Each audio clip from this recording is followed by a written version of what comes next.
Delata na giniling, chichirya, sibuyas, kamatis with lots of cheese na pinagsama-sama. Diyan, may nacho snack at pamulutan ka na in low budget edition. Tara at ating tikman mga kamosang. Aray ka!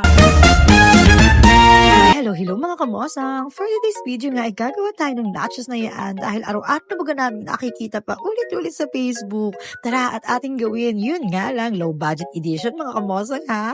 Uy, mga inggitera yan. Opo, aray ko. Ay dito nga namin nabili sa New Virgo ang unang sangkap, ang dilatang giniling. Check! Di pa agad kami dyan nagkasundo mga kamosang ha kasi may maliit, may malaki.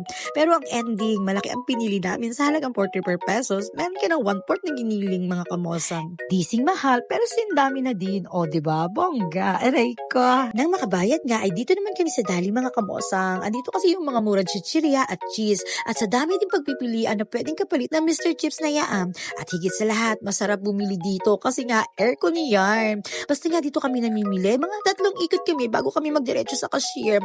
O ngayon, alam nyo na, mindset pa, mindset. Aray ko. Matapos nga makapagpa-aircon, SM makapamili, ay di na naman kami sa kabilang kalsada lumiban para naman sa kamatis at sibuyas na kinakailangan namin. At nakakaloka, ang mahal ng sibuyas pero ang mura ng kamatis ha.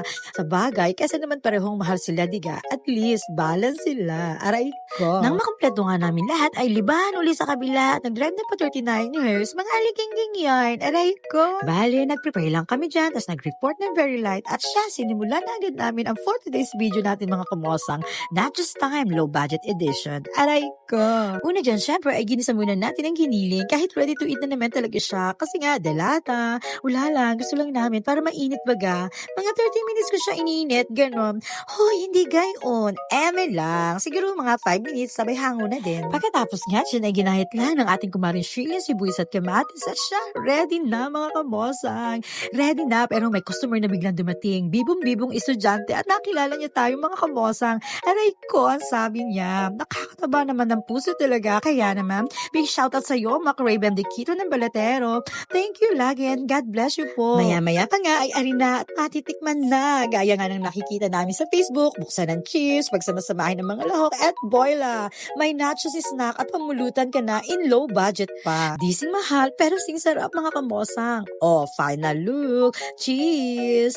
Masarap nga naman. Walang biro na para bang saktong pamulutan na rin. Kaya naman, ano pang iniintay nyo? Gumawa na rin kayo. Sa halagang 190 pesos, may nachos snack at pamulutan ka na. Oo ha, aray ko. Yun lang for today's video. Nakiki-follow, like, and share naman kung inyo nagustuhan itong munting video namin na yan. And see you on our next vlog.